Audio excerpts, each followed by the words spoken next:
ಜೀನಾಗೆ ಸಂಪಾದಕತ್ವದಲ್ಲಿ ಜಿಎನ್ಎಸ್ news Sagar ಸುತ್ತದ ಆಚೆ ಈಚೆ ಬುಧವಾರದ news ಅಪ್ಡೇಟ್ಗೆ ತಮಗೆ ಸ್ವಾಗತ.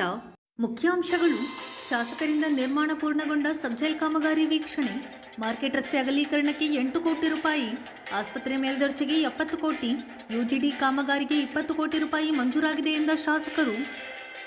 ಗಣಪತಿ ಕೆರೆ ರಸ್ತೆ ಅಗಲೀಕರಣ ಉಲ್ಲೇಖಿಸಿ ಮಾಜಿ ಶಾಸಕರ ಕಾಲೆಳೆದ ಬೇಳೂರು. ನಗರಸಭೆ ಆಶ್ರಯ ಸಮಿತಿ ಮೊದಲ ಸಭೆ, ಶಾಸಕರು ಸದಸ್ಯರಿಗೆ ಸನ್ಮಾನ. ನಿವೇಶನ ರಹಿತರಿಗೆ ಶೀಘ್ರವಾಗಿ ಆಶ್ರಯ ನಿವೇಶನ. ನಗರಕ್ಕೆ ಹೊಂದಿಕೊಂಡ ಗ್ರಾಮೀಣ ಭೂಮಿ ಸ್ವಾಧೀನಕ್ಕೆ ಚಿಂತನೆ ನಡೆಸಿದೆ ಎಂದ ಶಾಸಕರು.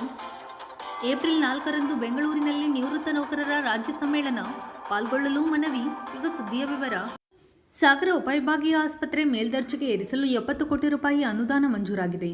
250 ಹಾಸಿಗೆ ಸಾಮರ್ಥ್ಯಕ್ಕೆ ಹೆಚ್ಚಿಸಲು ಸರ್ಕಾರಕ್ಕೆ ಸಲ್ಲಿಸಿದ ಪ್ರಸ್ತಾವನೆಗೆ ಪುರಸ್ಕಾರ ದೊರೆತಿದೆ ಎಂದು ಶಾಸಕ ಹಾಗೂ ಅರಣ್ಯ ಕೈಗಾರಿಕಾ ಅಭಿವೃದ್ಧಿ ನಿಗಮದ ಅಧ್ಯಕ್ಷ ಗೋಪಾಲಕೃಷ್ಣ ಬೇಳೂರು ತಿಳಿಸಿದರು.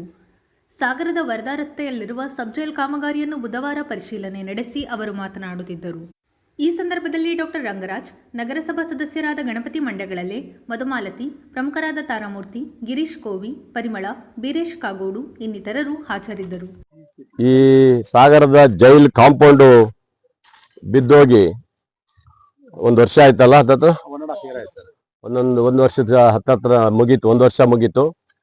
ಆನಂತರ ನಾನು ಮಾನ್ಯ ಗೃಹ ಸಚಿವರಾದಂಥ ಸನ್ಮಾನ್ಯ ಪರಮೇಶ್ವರ್ ಅವ್ರ ಹತ್ರ ಭೇಟಿ ಮಾಡಿ ಅವಾಗ ತಿಳಿಸಿದಾಗ ತಕ್ಷಣ ನಮಗೆ 1,16,00,000 ರೂಪಾಯಿಯನ್ನು ಬಿಡುಗಡೆ ಮಾಡಿದರು.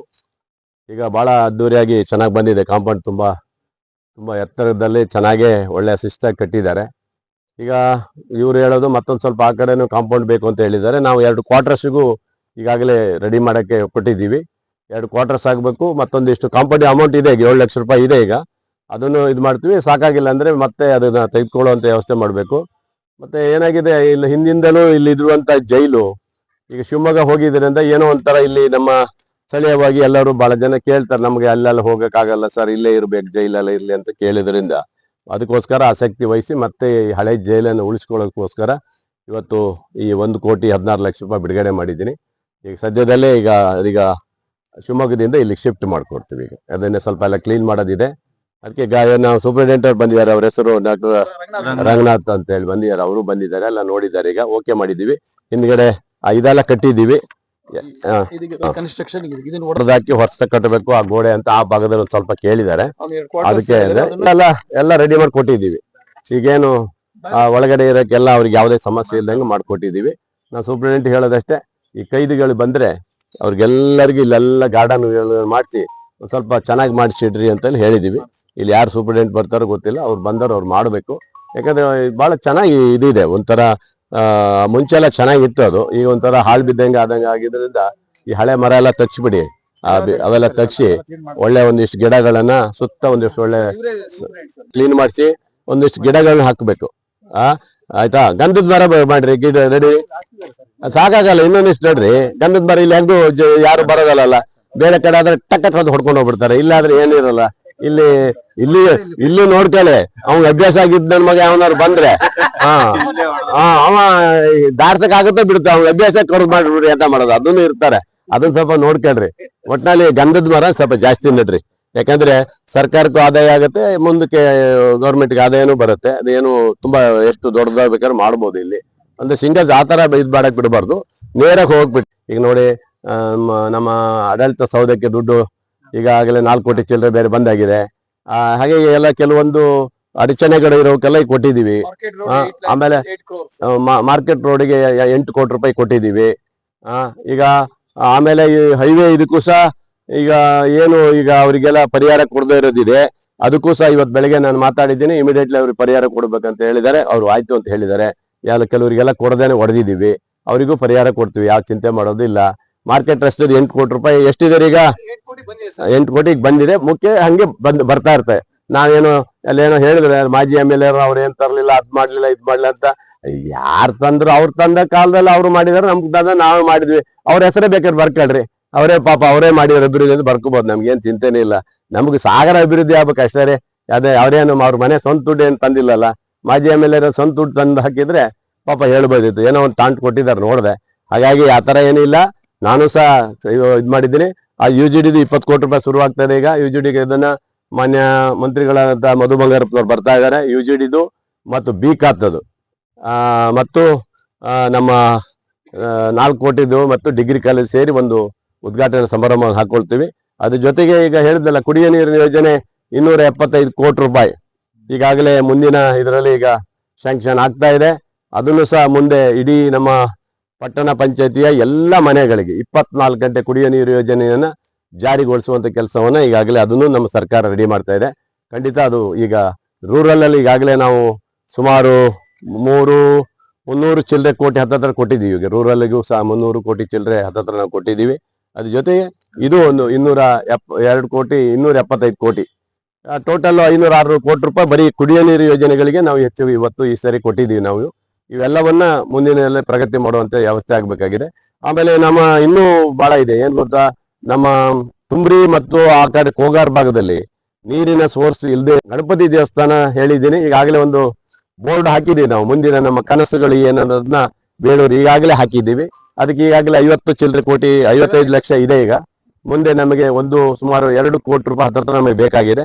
ಕೇರಳ ಮಾದರಿಯಲ್ಲಿ ರೀತಿಯಲ್ಲಿ ಬಹಳ ಸುಂದರವಾಗಿ ಇರುವಂತ ಏನು ಮಾರಿಗುಡಿ ದೇವಸ್ಥಾನ ಹೇಗಾಗಿದೆ ಅದೇ ತರ ನಮ್ಮ ಹೆಬ್ಬಾಗಿಲು ಗಣಪತಿ ದೇವಸ್ಥಾನ ಅದನ್ನು ಸಹ ಭಾರಿ ಅದ್ದೂರಿಯಾಗಿ ಮಾಡಬೇಕು ಅನ್ನೋದು ಉದ್ದೇಶ ಇಟ್ಕೊಂಡಿದ್ವಿ.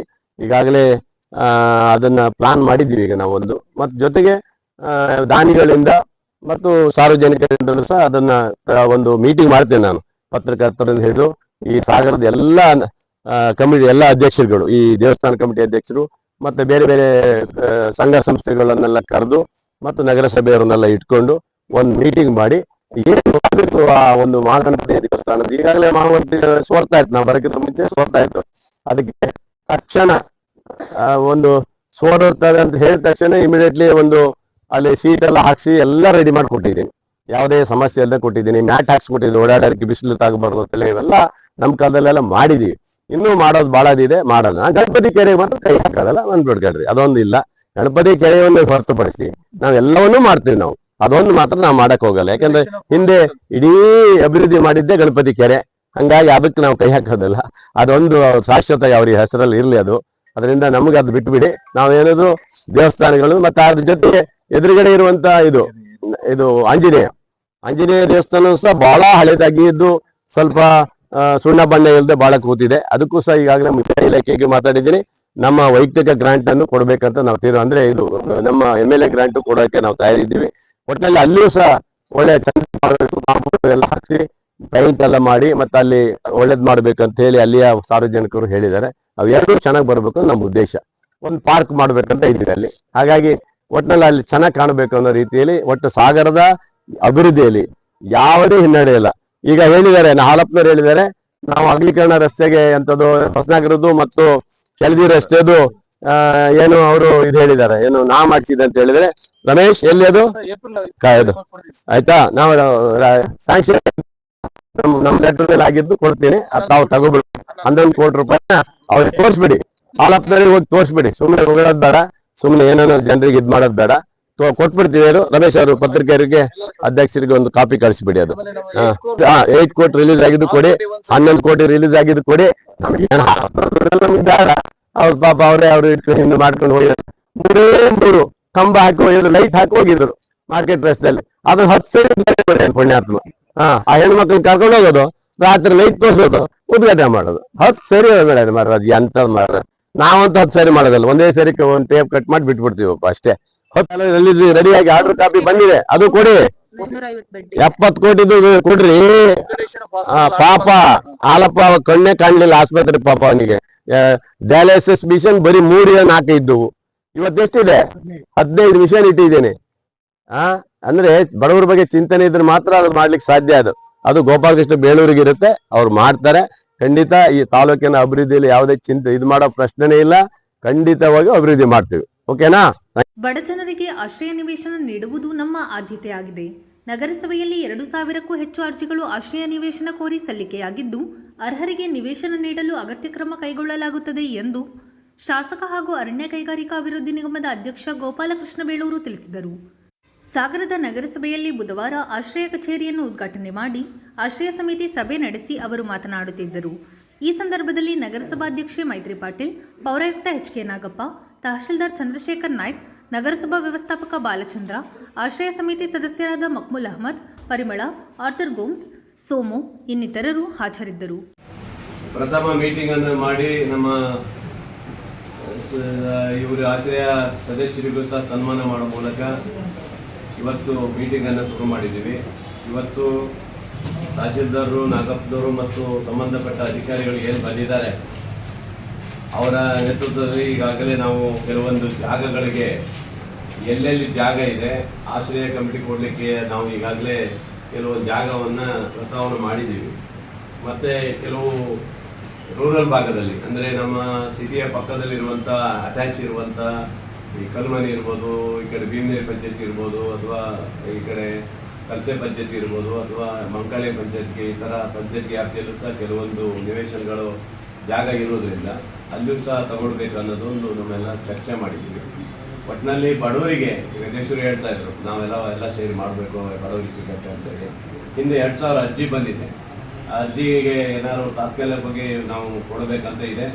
ಅದಕ್ಕಿಂತ ಹೆಚ್ಚಾಗಿ ಈಗ ಈ ಗ್ರೂಪ್ ಮನೆ ಅಂತ ಮಾಡೋಕ್ಕೂ ಈ ಸರ್ಕಾರ ಆದೇಶ ಮಾಡಿದ್ದಾರೆ. ಅಂದರೆ ಜಾಗ ಸಾಕಾಗಲ್ಲ ಅಂತ ಹೇಳಿದ್ರೆ ಗ್ರೂಪ್ ಮನೆ ಕೊಡೋಕ್ಕೆ, ಅಂದರೆ 1+1 ಮನೆಗಳು ಬರ್ತಾವಲ್ಲ, ಆ ಥರ ಮಲ್ಟಿಪ್ಲಸ್ ಮನೆಗಳು ಕೊಡಲಿಕ್ಕೆ ಅವಕಾಶ ಇದೆ. ಅದಕ್ಕೂ ಕೊಡಲಿಕ್ಕೆ ಅವಕಾಶ ಇದೆ. ಈಗ ಅದನ್ನು ಸಹ ಪ್ಲ್ಯಾನ್ ಮಾಡಿದ್ವಿ. ಒಂದು ವೇಳೆ ಜಾಗ ಕಮ್ಮಿ ಇದ್ದರೆ ಆ ಥರ ಮಾಡೋದು, ಜಾಗ ಜಾಸ್ತಿ ಇದ್ದರೆ ಈ ಥರ ಮಾಡಬೇಕಂತ ಇದೆ. ಮತ್ತು ರೂರಲ್ ಭಾಗದಲ್ಲಿ ಏನು ಅವರು ಜಾಗ ಕೊಟ್ಟರೆ ಪಂಚಾಯತ್ಗೆ ಅವರು 40%, ನಾವೊಂದು 60% ತಗೊಂಡು ಮಾಡಬೇಕು ಅನ್ನೋದು ನಾವು ತೀರ್ಮಾನ ಮಾಡಿರ್ತಾ ಇದ್ದೀವಿ. ಅಂದರೆ ಅವರಿಗೂ ಮನೆ ಕೊಟ್ಟಂಗೆ ಇರಬೇಕು, ಆ ಭಾಗದವರಿಗೂ ಜಾಗ ಸಿಗ್ದಂಗಾಗುತ್ತೆ, ಮತ್ತು ಆ ಭಾಗದವರಿಗೂ ಸಿಗಬೇಕು, ಮತ್ತು ಸಿಟಿಯವರಿಗೂ ಸಿಗುವ ರೀತಿಯಲ್ಲಿ ನಾವೇ ಅಭಿವೃದ್ಧಿ ಮಾಡೋದು. ಅವರೇನು ಅಭಿವೃದ್ಧಿ ಮಾಡೋದಿಲ್ಲ, ನಾವೇ ಅಭಿವೃದ್ಧಿ ಮಾಡಿ ಅವ್ರಿಗೆ ಕೊಡಲಿಕ್ಕೂ ವ್ಯವಸ್ಥೆ ಇದೆ. ಹಾಗಾಗಿ ನಾನು ಮತ್ತೊಂದು ಮೀಟಿಂಗ್ ಕರಿತೀನಿ. ಸದ್ಯದಲ್ಲಿ ಸ್ಥಳೀಯ ಗ್ರಾಮ ಪಂಚಾಯತಿ PDAಗಳು, RAಗಳು, ಅಲ್ಲಿ ಸಂಬಂಧಪಟ್ಟವರು, AC ಅವರು, ತಹಸೀಲ್ದಾರರು ಮತ್ತು ನಾಗಪ್ಪನವರು, ನಮ್ಮ ಎಲ್ಲ ಅಧಿಕಾರಿಗಳು ಈಗ ಮತ್ತೊಂದು ದೊಡ್ಡ ಮೀಟಿಂಗ್ ಕರೆದು ಎಲ್ಲ ಮಾಹಿತಿಯನ್ನು ಕೊಡಕ್ಕೆ ಹೇಳಿದ್ದೀನಿ. ಇಲ್ಲಿ ನಗರಸಭೆಯಲ್ಲಿ ಅಧ್ಯಕ್ಷರಿಗೂ ಹೇಳಿದ್ದೀನಿ, ಇಲ್ಲಿ ಯಾವುದಾದ್ರು ನಿಮ್ಮ ಗಮನಕ್ಕೆ ಬಂದರೆ ಕೆಲವು ಏನು ಜಾಗ ಇದ್ದರೆ ತೋರಿಸ್ಕೊಡಿ ಅಂತ ಹೇಳಿದ್ದೀವಿ. ಒಟ್ಟಿನಲ್ಲಿ ಬಡವರಿಗಾಗಿ ಇವತ್ತು ಸದಸ್ಯರೆಲ್ಲ ಈಗ ಮುಕುಲ್ ಸಾಹೇಬರು ಹಳಬರು ಇದ್ದಾರೆ, ಹಿಂದೆ ಅವ್ರು ಕೊಟ್ಟಿದ್ದಾರೆ. ಹಿಂದೆ ಅವ್ರ ಕಾಲದಲ್ಲಿ ಕಾಗೋಡು ಸಾಹೇಬರು ಇದ್ದಂಥ ಸಂದರ್ಭದಲ್ಲಿ ಅವರು ಹಕ್ಕುಪತ್ರಗಳನ್ನು ಕೊಟ್ಟಿದ್ದಾರೆ. ಅವರಿಗೆಲ್ಲ ಮಾಹಿತಿ ಚೆನ್ನಾಗಿದೆ, ಏನು ಮಾಡಬೇಕು ಏನಂತ ಅವರಿಗೂ ಗೊತ್ತಿದೆ.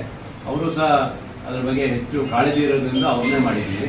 ಎಲ್ಲ ಇವರಿಗೂ ಕೊಟ್ಟಿದ್ದೀವಿ, ಸಮರ್ಥವಾಗಿ ಕೆಲಸ ಮಾಡೋರಿಗೆ ಕೊಟ್ಟಿದ್ದೀವಿ.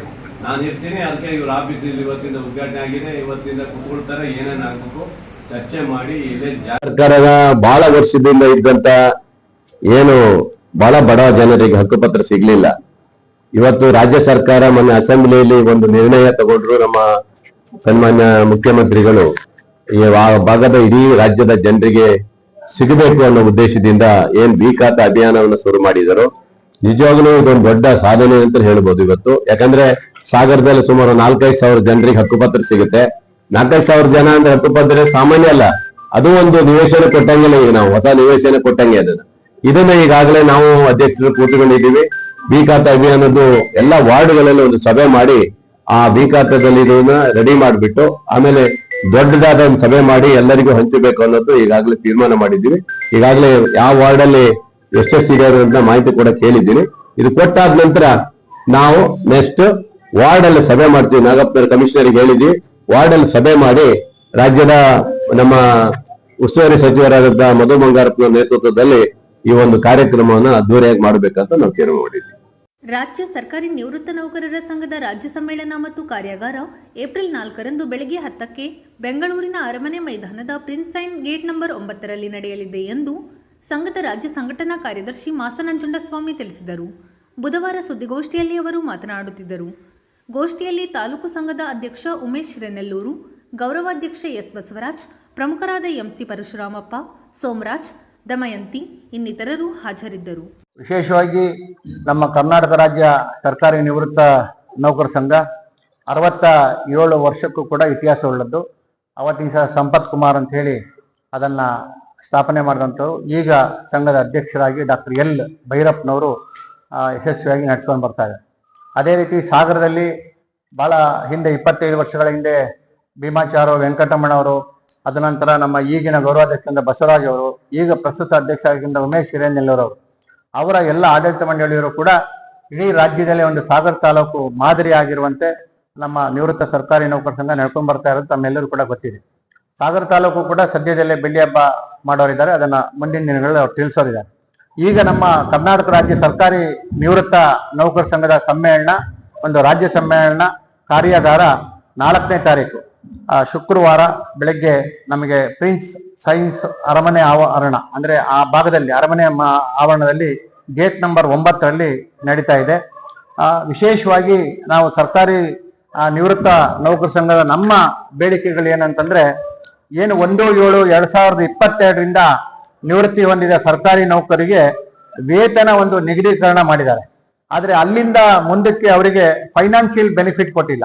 ಆ ಫೈನಾನ್ಷಿಯಲ್ ಬೆನಿಫಿಟ್ ಅನ್ನ ಕೊಡಬೇಕು, ಅವರಿಗೆ ತುಂಬಾ ಅದರಲ್ಲಿ ಲಾಸ್ ಆಗತ್ತೆ ಅನ್ನೋಂಥ ದೃಷ್ಟಿಯಿಂದ ಅದನ್ನ ವಿನಂತಿಯನ್ನ ನಾವು ಹಿಂದಿನ ಸಮಾವೇಶದಲ್ಲೂ ಕೂಡ ಮಾಡಿದ್ವಿ. ಮತ್ತು ವೇತನ ಆಯೋಗ ನಮ್ಮ ನಿವೃತ್ತ ಸರ್ಕಾರಿ ನೌಕರಿಗೆ ಮತ್ತು ಪಿಂಚಣಿದಾರರಿಗೆ ಒಂದು ನಗದು ರಹಿತ ಆರೋಗ್ಯ ಭಾಗ್ಯ ಅಂದ್ರೆ ಸಂಧ್ಯಾ ಕಿರಣ ಅಂತೇಳಿ ಕೊಡಬೇಕು ಅಂತ ಹೇಳಿ. ಯಾಕೆಂದ್ರೆ ಬಿಸಿ ರಕ್ತ, ಯೌವನ ಇವೆಲ್ಲ ಇದ್ದಾಗ ನಿಮ್ಗೆ ಗೊತ್ತಿದೆ, 60 ವರ್ಷದ ಒಳಗಡೆ ಏನ್ ಬೇಕಾದ್ರೂ ಕೂಡ ಮನುಷ್ಯ ಎಲ್ಲವನ್ನು ಕೂಡ ತಡ್ಕೊಳ್ತಾನೆ. ಅದಾದ ನಂತರನೇ ನಮಗೆ ಕಾಯಿಲೆಗಳ ಸ್ವರೂಪ ಗೊತ್ತಾಗೋದು, ಅವಾಗಲೇ ಕಾಯಿಲೆಗಳು ತಡ್ಕೊಳಕ್ ಆಗದೆ ಇರೋದು. ಮತ್ತು ಆಯಾ ಸಂದರ್ಭಗಳಲ್ಲಿ ವಿಶೇಷವಾಗಿ ಪೆನ್ಷನ್ ಹಣ ಬರುವಂತದ್ದು ಎಲ್ಲ ಪೂರ್ತಿ ಅನಾರೋಗ್ಯಕ್ಕೆ ಹೋಗುವಂಥದ್ದು ಕೂಡ ಇರುತ್ತೆ. ಹಾಗಾಗಿ ಒಂದು ಸಂಧ್ಯಾ ಕಿರಣ ಯೋಜನೆಯನ್ನ ನಮ್ಮ ನಿವೃತ್ತ ಸರ್ಕಾರಿ ನೌಕರಿಗೆ ತರಬೇಕು ಅನ್ನೋದು ಕೂಡ ವಿನಂತಿಯನ್ನು ಮಾಡಿದೆ. ಮತ್ತು ಆದ ಸಂಧ್ಯಾ ಕಿರಣ ಇಂಪ್ಲಿಮೆಂಟ್ಸ್ ಆಗೋಕ್ಕಿಂತ ಮುಂಚೆ ನಮಗೆ ಕನಿಷ್ಠ ಒಂದು 500 ರೂಪಾಯಿ ಆದ್ರೂ ಕೂಡ ಕೊಡಬೇಕು ವೈದ್ಯಕೀಯ ವೆಚ್ಚ ಅನ್ನೋದನ್ನು ಕೂಡ ಸರ್ಕಾರದ ಮುಂದೆ ಇದು ಮಾಡ್ತಾ ಇದ್ವಿ. ಮತ್ತು 70-80 ವರ್ಷ ಏನಾಗಿದೆ ಸರ್ಕಾರಿ ನಿವೃತ್ತಿ ನೌಕರಿಗೆ 10% ಮೂಲ ಪಿಂಚಣಿಯಲ್ಲಿ ಆರ್ಥಿಕ ಸೌಲಭ್ಯವನ್ನ ಕೊಡಬೇಕು ಅನ್ನೋದು ಕೂಡ ನಾವು ಸರ್ಕಾರವನ್ನ ಬಹಳ ಹಿಂದಿನಿಂದ ಒತ್ತಾಯ ಮಾಡ್ತಾ ಇದೀವಿ. ಈಗಾಗಲೇ ಅದು ಪೇ ಕಮಿಷನ್ ರಿಪೋರ್ಟ್ ಕೂಡ ಆ ರೀತಿ ಸರ್ಕಾರಕ್ಕೆ ಕೊಟ್ಟಿದ್ದಾರೆ. ಆದ್ರೆ ಅದನ್ನ ಸರ್ಕಾರ ಇಂಪ್ಲಿಮೆಂಟ್ಸ್ ಮಾಡಬೇಕು ಅನ್ನೋದು ಕೂಡ ವಿನಂತಿ ಮಾಡ್ತಾ ಇದೀವಿ. ಸಮ್ಮೇಳನ ನಮ್ಮ ಸಂಘದ ಅಧ್ಯಕ್ಷರಾದ ಭೈರಪ್ಪನವರ ನೇತೃತ್ವದಲ್ಲಿ ನಡೀತಾ ಇದೆ. ಮುಖ್ಯಮಂತ್ರಿಗಳು ಸನ್ಮಾನ್ಯ ಸಿದ್ದರಾಮಯ್ಯನವರು ಈ ಸಮ್ಮೇಳನವನ್ನ ಉದ್ಘಾಟನೆ ಮಾಡೋರಿದ್ದಾರೆ. ಹಾಗೂ ಉಪಮುಖ್ಯಮಂತ್ರಿಗಳಾದ DK ಶಿವಕುಮಾರ್ ಅವರು ಸ್ಮರಣ ಸಂಚಿಕೆಯನ್ನ ಬಿಡುಗಡೆ ಮಾಡೋರಿದ್ದಾರೆ. ಹಾಗೂ ಮುಖ್ಯ ಅತಿಥಿಗಳಾಗಿ ಸಚಿವರುಗಳಾದ ರಾಮಲಿಂಗಾರೆಡ್ಡಿ ಮತ್ತು ಮಧು ಬಂಗಾರಪ್ಪ, HC ಮಹದೇವಪ್ಪ ಮತ್ತು BS ಸುರೇಶ್ ಅವರು ಭಾಗವಹಿಸ್ತಾರೆ. ಮತ್ತು ಮಾನ್ಯ ಶಾಸಕರುಗಳಾದ M ಕೃಷ್ಣಪ್ಪ, ಬಾಲಕೃಷ್ಣ, ಡಾಕ್ಟರ್ ರಂಗನಾಥ್ ಮತ್ತು ನಮ್ಮ ಕರ್ನಾಟಕ ರಾಜ್ಯ ಸರ್ಕಾರಿ ನೌಕರ ಸಂಘದ ಅಧ್ಯಕ್ಷರಾದ CS ಷಡಾಕ್ಷಿ ಅವರು ಕೂಡ ಉಪಸ್ಥಿತಿದ್ದಾರೆ. ಹಾಗಾಗಿ ನಾವು ಶಿವಮೊಗ್ಗ ಜಿಲ್ಲೆಯಿಂದ ಮತ್ತು ಸಾಗರ ತಾಲೂಕಿನಿಂದ ಕೂಡ ಸಾವಿರಾರು ಜನ ಸರ್ಕಾರಿ ನೌಕರು ಅವರ ಸಮ್ಮೇಳನದಲ್ಲಿ ಭಾಗವಹಿಸ್ತಾ ಇದ್ದಾರೆ. ಮತ್ತು ಈಗ ಈ ನಿಮ್ಮ ಮಾಧ್ಯಮದ ಮುಖಾಂತರ ಕೂಡ ವಿನಂತಿ ಮಾಡ್ತಾ ಇದ್ದೀವಿ, ಎಲ್ಲ ನಿವೃತ್ತ ಸರ್ಕಾರಿ ನೌಕರು ಕೂಡ ಆ ಬೆಂಗಳೂರಲ್ಲಿ ನಡೆಯುವಂತಹ ಸಮ್ಮೇಳನಕ್ಕೆ. ಇದು ಬುಧವಾರದ ಸಮಗ್ರ ಸುದ್ದಿ. ನಿರಂತರ ಸುದ್ದಿಗಾಗಿ ನೋಡ್ತಾ ಇರಿ GMS ನ್ಯೂಸ್. ನಮಸ್ಕಾರ.